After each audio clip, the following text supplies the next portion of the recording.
Hello everyone. In today's lecture, we'll understand the evolution of the Right to Information Act in India. From the people's demand for transparency to the enactment of the RTI Act 2005, which empowered citizens with the right to know. So let's begin with the topic. The evolution of the RTI Act in India was a gradual process that developed through Supreme Court judgment, people's movement, social activism, and government initiatives. The journey finally resulted in the enactment of RTI Act 2005. In 1975, during the case of State of Uttar Pradesh versus Raj Narayan, the Supreme Court stated that citizens have a right to know about the actions of the government. The court explained that in a democracy, people are the real owners of the government and therefore they should have access to information regarding public affairs. This judgment became the foundation of right to information in India.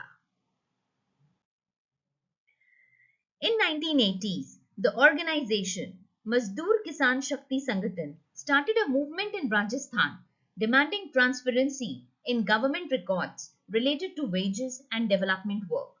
Villagers wanted to check muster rolls and bills to expose corruption in local administration.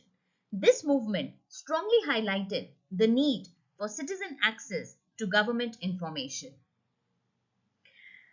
Similarly, in 1985, after the Bhopal gas tragedy happened, environmental groups and NGOs demanded information regarding the harmful effects of the gas leakage, safety measures, and government actions. This incident showed the importance of transparency in matters affecting public health and safety. In 1982, the Supreme Court further strengthened the concept of RTI by linking it with Article 19(1)(a) of the Indian Constitution, which guarantees freedom of speech and expression. The court held that freedom of speech also includes right to information because people cannot express opinion properly without having information.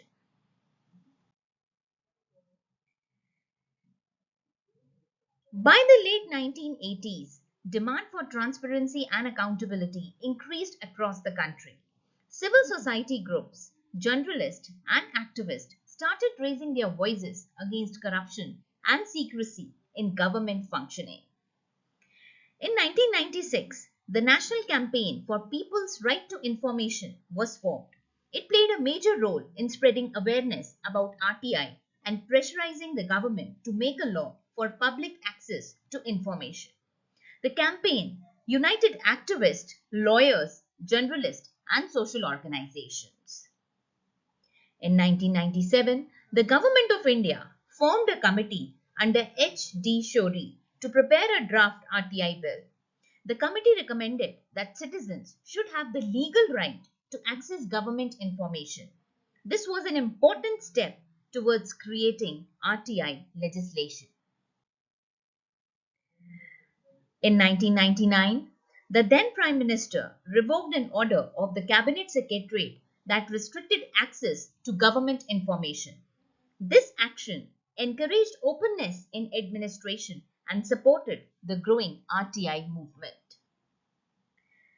In 2000, activists and organizations approached the Supreme Court demanding a proper law on right to information.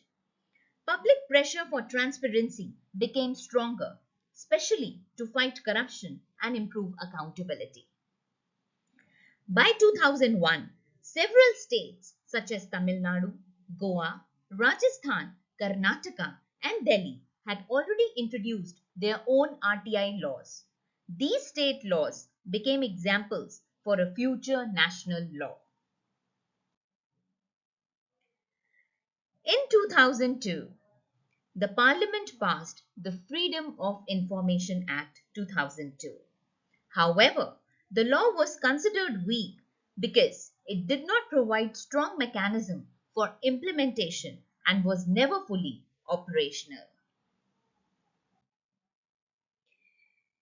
Then, during 2003, social activists, NGOs, and the media continued demanding a strong and more effective RTI law. The need for transparency became an important issue in governance reforms. Thus, in 2004, the newly formed UPA government included the promise of a strong RTI law in its common minimum program. The government committed itself to promoting transparency and accountability in administration. And finally, in 2005, the Indian Parliament passed the Right to Information Act 2005.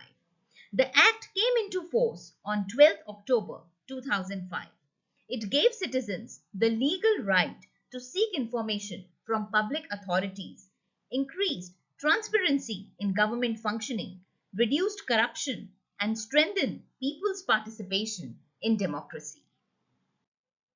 Thus, to conclude, we can say the evolution of RTI in India was the result of judicial support, people's movement, activism, and continuous public demand for transparency.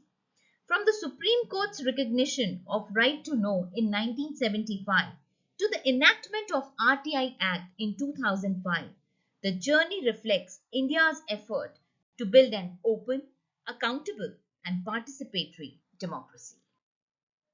And that's all from my side, dear students. If you have enjoyed learning with me, do subscribe to my YouTube channel, UPSC Simplified by Anika, and don't forget to hit the like button for this video. Thank you.